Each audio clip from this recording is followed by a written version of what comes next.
All right, welcome to today's big show. I am Paul Zeise, and of course, we do it every day at 5. But today I have an event I've got to get to, a charity event I got to get to. So we are going to do it here at 4. I am. I would be remiss if I didn't say that I think that it's gone very, very well. And we're getting a bigger audience every single day. So I think that's really what we're trying to do is create a community here. One of the things that I have today is Ben Roethlisberger. It's interesting. Ben Roethlisberger made it very clear, I don't know, a few weeks ago that he was not sure whether or not Mike Tomlin's way is working anymore. And he talked a lot about it. He talked about the fact that Mike Tomlin's way is one of those things where he's very stubborn and he's very much in a situation where he, wants to basically do things the same way and won't listen to new ideas. And, it probably costs them and it makes them very easy to prepare for, makes them very easy for people to go get and figure out how to attack them and all that other good stuff, especially their defense. So to me, when I look at it from that standpoint, I think it's important to note that Ben Roethlisberger has been very, very clear as to what he believes is the issue, and it's Mike Tomlin. But I think one of the things that he said that I thought was really interesting recently was with respect to the Steeler way, right? The Steeler way, we hear about the Steeler way all the time. It's amazing to me what the Steeler way means to different people. There's a lot of different people, and there's a lot of different people who say, the Steeler way, and I don't know that they really know exactly what the Steeler way is. And so to me, I think I wanted to talk today a little bit about the Steeler way. Let's dive into what it is that the Steeler way is. And so, I think when you look at it from that standpoint, there are a lot of people that think the Steeler way means, the way they did things in the 70s and the 80s when they were building their team. And it's one of those things where, back in the day, they had discipline. They had, good character guys. They, really thrived on trying to make sure that they did things the right way all the time. And that was how they did it. And that was called the Steeler way. Well, the problem is that isn't the Steeler way. I always thought the Steeler way was sort of their model of stability, their model of basically not trying too hard to adjust one way or the other, depending on what happens. Their ability to continue to have this same philosophy of football, which is a more conservative philosophy, no doubt, but it's a sound one if you want to win a lot of regular season games. And even they've shown if they get the right mix of people, they can win Super Bowls. But at the end of the day, that's what the Steeler way is. There were players back in the 70s and 80s that got into trouble under Chuck Noll and even under Bill Cowher. One thing that I will say is, when people try and impugn the Steeler way, they talk a lot about, was it Ernie Holmes shot at a helicopter? I mean, that's so stupid. It has nothing to do with what we're talking about. You have 60 guys basically. There's going to be some bad apples from time to time. It's really just kind of how do you deal with bad apples? And I think one of the things the Steelers have always tried to do is just basically, make sure that their guys act appropriately. And if they don't, handle them in a certain way. So I don't think it's fair that people say, well, the Steeler way has always been a myth. I don't agree with that at all. I mean, I look at it and say, you know what? The way that Mike Tomlin handles problems and discipline probably is not the same way that was handled with Cowher and with Chuck Noll. from the standpoint of, if you talk to some players in the locker room, there's some players that would even, some prominent players that I've talked to who would even admit that they wish there was a little bit more structure and discipline when it came to certain guys. But that's neither here nor there. Ben Roethlisberger said, the Steeler way, and he basically said he doesn't know how it's going to continue. A team has to know when they're playing the Pittsburgh Steelers that they're going to be hurting. Same when I knew I was playing Baltimore that I was going to be hurting. We needed to play Baltimore every week. That needs to be our mentality as the Pittsburgh Steelers. We're going to go absolutely pound these people into the ground in a clean way. And you know what? We're going to be hurting, but you're going to be hurting worse. I don't know how that keeps on. I don't know if that's been lost from players now because there's so few guys left. Cam, TJ, even Minka. He's been there for a while and he's a leader, but he didn't get drafted here. He got brought here. Roethlisberger quipped that the team could bring back the man who really made the dynasty, Mean Joe Greene. Bring back Mean Joe for a while. But at the end of the day, I mean, really, if you listen to what he has to say, he's talking about the Steeler way. And he's talking about the fact that, he's talking about the fact that there's so few guys that have actually experienced the Steeler way. He's afraid that maybe it's lost. I would argue that if you get the right mix of players and you go win a bunch of games, all of a sudden, we're not talking about the Steeler way being lost anymore. But at the end of the day, I think that when we look at it from this standpoint, there is going to be a lot of people who agree with Ben Roethlisberger that the Steeler way has been lost. My question is always, what is the Steeler way? Is it just about winning playoff games? Maybe. Is it about an attitude? Maybe. Is it about, the idea that the rest of the league is afraid of the Steelers? Probably mostly that, yeah. I think one of the things about the Steelers that really cracks me up, honestly, one of the things about the Steelers that really cracks me up is that there's still a number of Steelers who have never won a playoff game. Not even won a playoff game. I mean, really, again, we talk about it all the time. The guys that have won a playoff game in a Steeler uniform, Cam Heyward and Chris Boswell. That's it. But there are a lot of guys that think because they put the Steeler uniform on that all of a sudden everyone in the league is afraid of them. And it's not the case at all. It's just not the case at all. And so it comes down to me that if you have nobody who's really experienced the Steeler way, then what happens is very simple to me. What happens is, I think that you get a sense of guys that have a sense of entitlement they don't really or shouldn't have because they haven't earned it, period. And if you haven't earned it, guess what? Just putting on the uniform and becoming a Steeler doesn't count, doesn't matter. You've got to prove that you're a Steeler, in your mentality, in the way that you take the field, in everything else that comes along. You've got to try and prove that to everybody, that you're a Steeler. And you're one that's going to be a leader. And you're one that's going to do the right things. That's what you have to do as a Steeler.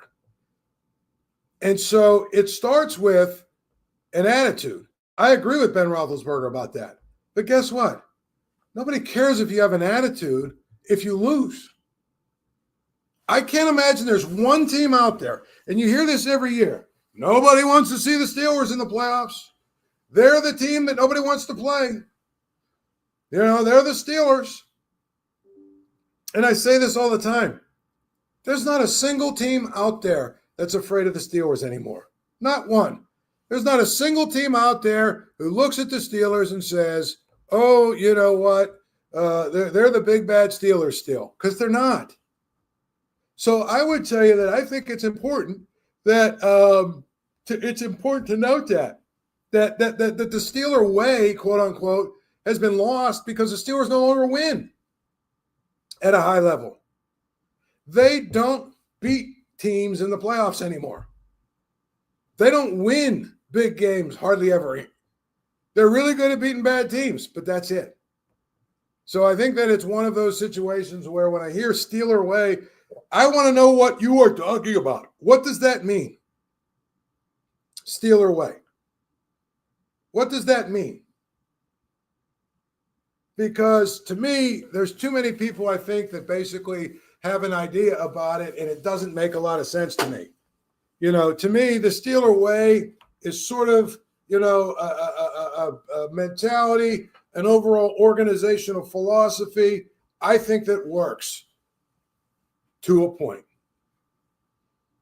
What's happened now is that the Steelers have to be willing to tinker whatever their way is now. They've got to be willing to tinker with it and change it a little bit and make it a little bit different and do things a little differently. But to me, when I hear guys like Ben Roethlisberger say, well, I don't know if we'll ever get back to the Steeler way, you know, the Steeler way is just really about winning, and winning at a high level, and winning in a way that, you know, you get into the playoffs, okay, now you have a shot. And now everybody out there is afraid of what you're doing. That, to me, is the Steeler way, honestly. That, to me, is the Steeler way. There's no other explanation for it. There's no other, you know, way to talk about it. And I think sometimes people get misguided when they try and sort of poke holes in it and say, well, you know, Chuck Noll had guys that got in trouble, and so did Bill Cowher and all this other stuff. That has nothing to do with it.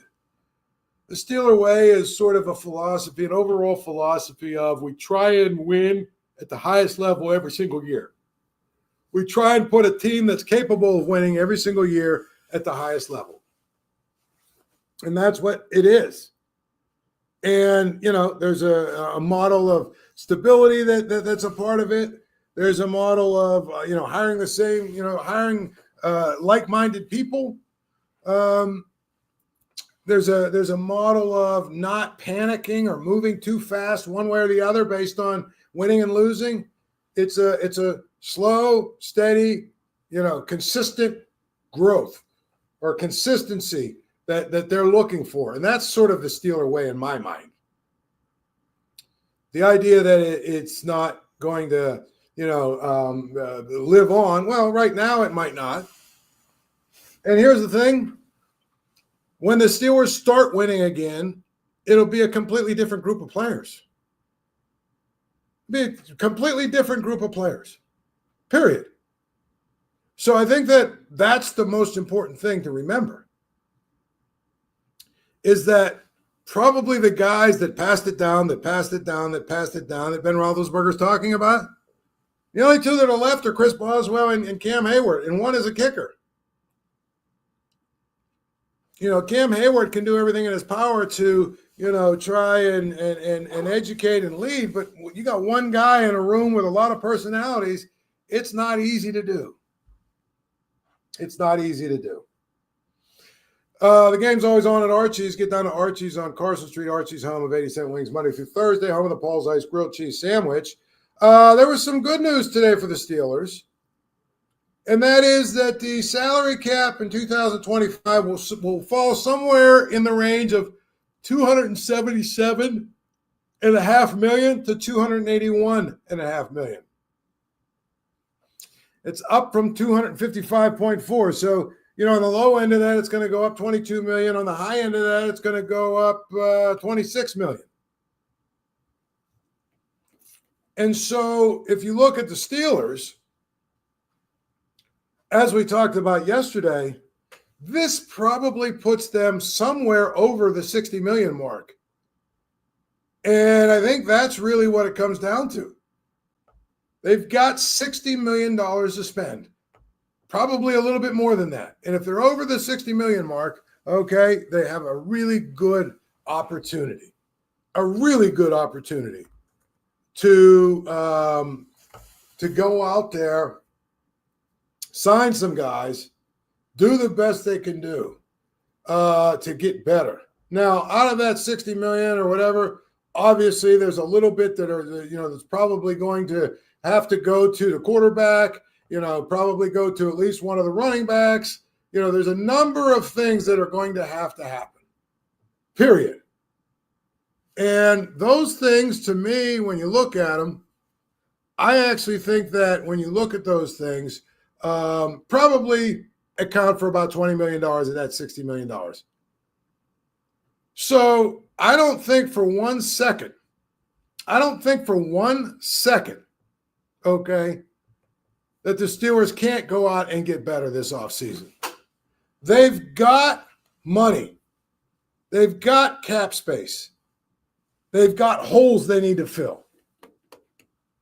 But because they're not going to spend a ton of money on their quarterback, they should have a lot of money to go out and do a whole bunch of other stuff. That's the thing I would tell you. So, we can sit here and talk about a number of different things with respect to the Steelers, but the reality of that situation, in my mind at least, is that the Steelers are going to have the money to get better if they spend it correctly. That's what they need to do. If they spend it correctly, they need to go out and make sure they do the best they can do to get a legitimate corner, a legitimate receiver option, and a defensive lineman. And looking at the numbers, again, if you do some math between the quarterback and the running back that you absolutely have to sign, you're probably talking about $20 million. If you're talking about more than that, then you're probably talking about too much. But I envision, about $13 million or something like that for Justin Fields, and I envision, I don't know, $7 or $8 million for $7 million. Let's say $7 million for Najee Harris. That's reality. That's the biggest thing with me. And so I think that, they've got money to spend. Now they got to go spend it. And if they don't, then I guess they will be in a situation where it doesn't really matter how much money they have under the cap. Now then, Pitt got a big win yesterday against Syracuse. And let me say this. Watching that game was sad for me. Syracuse has always been sort of a gold standard of, really high-level basketball, and they are awful. I mean, they're bad. I can't imagine Adrian Autry is going to survive this. By the same token, it's hard to fire one of your own. But watching that game, Syracuse is really bad. But what does it mean for Pitt? As I said before, they're in a stretch of 4 games right now where they cannot lose. Winning doesn't really matter that much to them, or it doesn't matter that much for them in terms of enhancing their NCAA tournament resume. But honestly, if you think about it, the reality is these games don't help them. Syracuse is really bad, period. They're a bad team. And so all you could do is ruin your chances if you lose to them. They didn't lose to them, which is a good thing. But now, they have Notre Dame on Saturday. It's the same exact situation. You just can't lose to them. Because if you lose to them, then, boy, I'll tell you, you're probably out. And I'm looking at where Pitt is. They're still, not even in the next 4 out. And so, according to these bracketologies or whatever. But my point is winning last night did nothing for them other than they avoided a bad loss. That's really what the issue is to me. They avoided a bad loss. The problem is in the ACC, it used to be, there were lots of games in the ACC you could get to where, you know what? I lose this game, I lose that game, I lose this game, but guess what? I can make it up on the other end with this game. And so That's the problem you have at the ACC because there's not that other game. Pitt has, I think, 8 games left, maybe something like that. They have 1 at Louisville. That's a resume game. They win that, they'll be in the tournament. They lose it, I don't know really, even if they win out all the rest of the other games, I don't know if that matters. You look at what's happened to the ACC, and I was talking to somebody about this the other day. The last 10 years,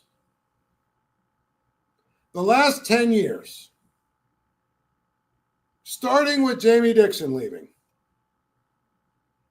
ending with just about a month ago, Leonard Hamilton saying he's going to retire.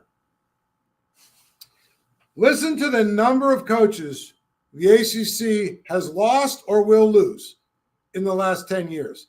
Not just the number, the names. Dixon, obviously, who had Pitt, at a much higher level than they are right now. Then you have the big ones, Pitino, Coach K, Roy Williams, and Jim Boeheim, Mike Bray, Tony Bennett, Jim Larinaga, and now Leonard Hamilton. You want to know, and Rick Pitino, that's 10. You want to know why the ACC is sort of in this area right now where it's not looking like it's going to be a very strong conference in the next few years? That's why. I'd hate to do the math, but I would be willing to bet if I did it, those 10 coaches probably combined for 5,000 wins, 6,000 wins, something like that. Even a guy like Mike Bray, he got burned out at the end, but Mike Bray had, Notre Dame rolling for a lot of years where they were pretty good. And when you went to Notre Dame, nobody went there and won. And, they had that run to the Elite Eight and a couple of Sweet 16s. He had that program at a pretty high level. Boeheim is, obviously the last 4 or 5 years, it dropped off a little bit, but even then they were still a tournament team. Kay, maybe the best of all time. Pitino, probably the best of all time. Roy Williams, obviously, two national titles at least, probably 6, 7 Final Fours. You lose those kind of coaches, it's hard to replace them. Like, for instance, I think Miami will be hard-pressed to find somebody that will be as good as Jim Larinaga was. Leonard Hamilton, for whatever you think about him, you look at Florida State's history and look at really how much they don't care about basketball, he did a hell of a job. 2020 doesn't end. If 2020, the pandemic doesn't happen, he might have won a national title. Probably would have got it to the Final Four with that group. My point is, it's hard. I mean, Jamie Dixon, obviously, it's been hard to replace him. Tony Bennett is a Hall of Famer. It's going to be hard to replace him. That's the problem. But with respect to Pitt, the problem is they don't have a ton of chances now to really enhance their resume. That's what the problem is when you look at it and think about it. They don't have the chances they used to have where you could lose some games and it didn't matter because you had, tournament resume games all up and down your schedule. You don't have that anymore in the ACC. The ACC right now looks to me, and I haven't studied the numbers, I look at them real quickly. It looks to me like Duke, Clemson, Louisville. Maybe 3 bids, which would be a disaster. Let me look what this guy has him at. I think he probably has him at 4 bids. Yeah, 4 bids. So, Louisville, Clemson, and Duke probably are definitely in or whatever. I couldn't even imagine who the 4th team is because I don't know that there's anybody else that's any good. Oh, Wake Forest. Last team in is Wake Forest. 4 teams in the NCAA tournament field. That ain't good enough. That's the biggest problem that you have if you're the ACC. it ain't good enough anymore. And since it ain't good enough, a team like Pitt hurts because, they're sort of in that bubble area, that bouncy bubble area, and they're on the outside looking in. And if you're on the outside looking in, you got to figure out a way, okay, how do we make it so that we can get on the right side of the bubble? Well, you got to win games. You got to win games that are, resume games. You got to win some games on the road. You've got to win, these are things you do. But the problem is they don't have that many opportunities left. They just don't. And, even in totality, if you look at the ACC, games that should be resume games, like against Syracuse last night, are not. In fact,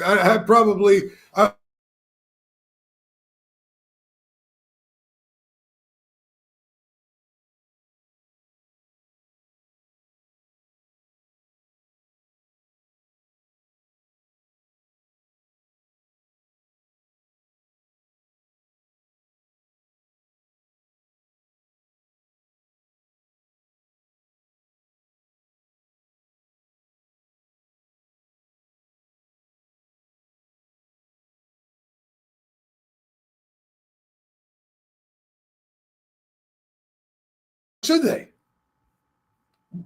Why should they support the program? It stinks. Period. And that's where I would tell you, Pitt has really, really put themselves behind the eight ball, and hopefully they find a way out of it in order to get to the NCAA tournament. But they've got a lot of problems, and they've got to solve them. So at any rate, it's one of those things where I feel like I just don't know if they're going to be able to pull themselves out of this, because there's just not that many opportunities for them to do it. Game's always on at Archie's. Get down to Archie's on Carson Street. Archie's, home of 80-cent wings Monday through Thursday, home of the Paul Zeise grilled cheese sandwich. So get down to Archie's and say hello to Archie when you get there. Tomorrow we'll do it again, 5 o'clock usual time. We'll do it again. And thank you for joining. We'll see you soon.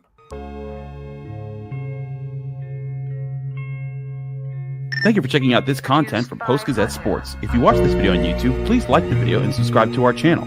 For all of the sports coverage the Post-Gazette has to offer, visit post-gazette.com.